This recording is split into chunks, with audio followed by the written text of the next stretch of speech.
Olhem, hoje vim aqui à cidade do Porto para vos falar um bocadinho de igrejas e de estilos arquitetónicos.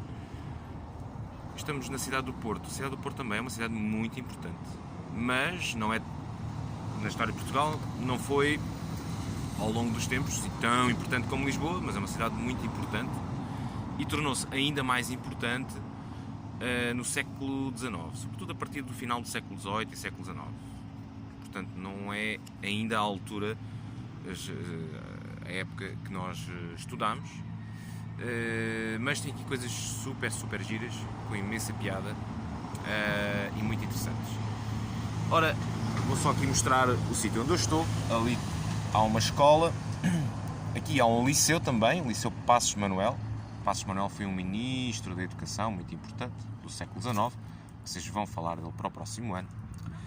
E ali ao fundo está a igreja que nós vamos visitar. Nós vamos falar do estilo arquitetónico românico.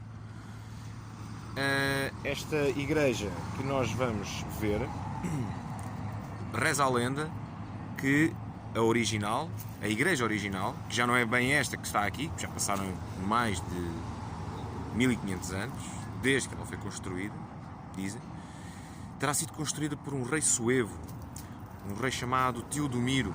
Ora, o Teodomiro, a certa altura, tinha o seu filho que se chamava Ariamiro. O filho dele estava muito doente, o príncipe Ariamiro. Era um rei suevo, portanto era um rei ainda anterior à formação de Portugal. Era um povo que viveu cá depois dos romanos, na mesma altura dos visigodos. Ora, este rei suevo tinha o seu filho muito doente e, como na altura não havia assim medicina, não é? As pessoas rezavam muito e pediam a Deus e aos santos que as ajudassem a não sofrer e as protegessem da morte, enfim, das doenças. E o rei Teodomiro pediu a um santo francês, que ainda estava vivo na altura, que era o São Martinho, pediu que ajudasse o seu filho, Ariamir, a recuperar. Depois ele mandou um emissário à França e o emissário lá foi, só que não veio o santo, porque entretanto o santo morreu, mas o emissário não veio de mãos a abanar, digamos assim. Ele trouxe um bocadinho do corpo do São Martinho. Parece um bocado esquisito, mas na altura os bocadinhos de corpo, às vezes os ossos, normalmente os ossos dos santos, acreditava-se que faziam milagres, porque eram coisas eram pedaços do corpo de uma pessoa, eram considerados mágicos, eram ossos de santos, e quanto mais próximos estivessem da pessoa, melhor faziam à sua própria saúde. E então trouxe um pedaço do corpo, um osso do corpo de São Martinho, que ainda está dentro desta igreja, e o filho curou-se. Efetivamente, o filho curou-se, e o rei Teodomiro ainda não era cristão, tornou-se então cristão, converteu-se ao cristianismo e começou assim, os suevos, nessa altura, tornaram-se cristãos. Bom, esta igreja tem um estilo românico, como eu disse, e antes de a vermos, ao pormenor, chama-se a Igreja da Sedufeita. Sedufeita virá do latim, de duas palavras em latim, sedofeita, que significará que o rei Teodomiro a construiu muito depressa. Mas este estilo, que já vamos ver, foi trazido por franceses, precisamente pelo Conde Dom Henrique e pelas pessoas que cá vieram de França, e disseram que em França as igrejas eram construídas desta forma e essa era a melhor forma de construir igrejas. Como assim? Bom, em primeiro lugar, igrejas não são casas de pessoas comuns. Nós não temos casas de pessoas comuns aqui do século XII. Não, tudo isto é muito posterior. Mas as igrejas eram a casa de Deus. Então tinham de ser construídas em pedra. Não eram construídas em madeira, em estuque, essas coisas que depressa desaparecem. São construídas em pedra para durarem mais tempo. E então o estilo foi trazido no início do século XII pelo Conde Dom Henrique. Século XI, século XII. e pelas pessoas que vieram com ele, portanto pelo pai do Dom Afonso Henriques. Ora, esta igreja românica, na altura, se bem se lembram, que já estudaram com Dom Henrique, o Afonso Dom Henriques, eles tiveram que expulsar os mouros, houve uma guerra muito grande e durou muito tempo, e as pessoas, normalmente, estavam sempre inseguras.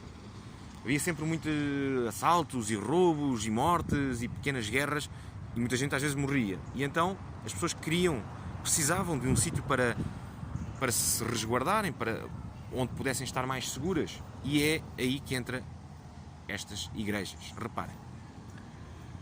Nós estamos aqui na fachada lateral, portanto a parte do lado, e como facilmente poderão perceber, estas paredes são feitas de pedra, que lá está, de calcário, paredes muito grossas, e grossas de propósito, para resistirem a ataques de pessoas, de bandos de assaltantes e de bandidos que estivessem aqui fora, muçulmanos ou não, outros. As pessoas podiam ir lá para dentro e sentir-se seguras. Tem também, pelo mesmo motivo, não podia ter janelas muito grandes, nem aberturas muito grandes, senão também seria fácil partir as janelas e entrar lá para dentro. Mas também tinha que ter janelas para deixar entrar alguma luz. Então reparem, naquelas janelinhas. Todas as igrejas românicas têm entradas, nem são janelas, praticamente são entradas de luz, muito estreitinhas, muito pequeninas, para que entre um pouco de luz, mas não entrem, enfim, flechas, projéteis, pedras, armas que se fossem arremessadas de fora para dentro. Portanto, paredes grossas e janelas muito finas, paredes robustas e poucas aberturas. Aqui também, vejam bem, ali em cima temos também uma abertura. Depois, outras características importantes desta igreja. Uma característica importante desta igreja, ou do estilo românico, são estes arcos. Vejam, estes arcos fazem assim um círculo, estão a ver? Deixa eu só ver. Fazem assim um círculo perfeito. É um meio círculo. É mesmo redondinho. Então, chamam-se arcos de volta perfeita, porque fazem assim um meio círculo, bem redondinho.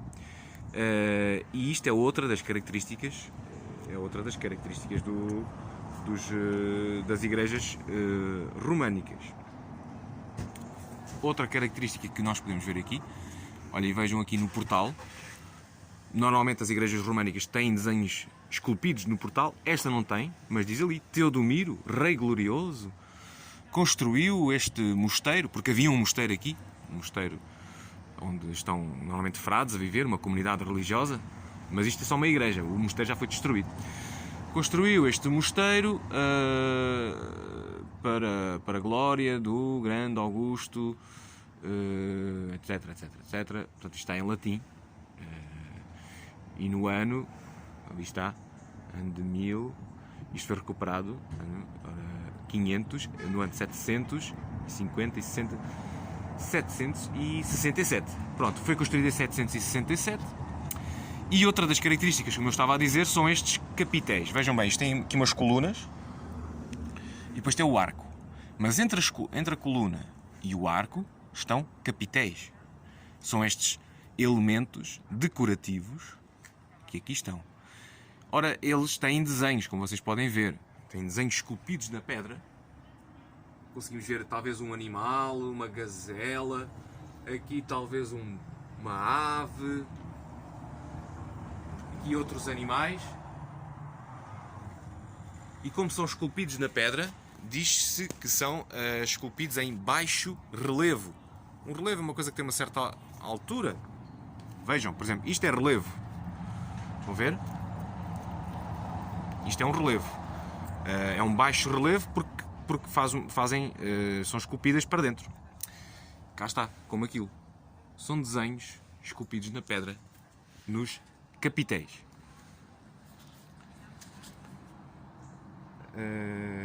O próprio portal também costuma, como eu disse, ser esculpido. Costuma ter ali enfim, gravuras.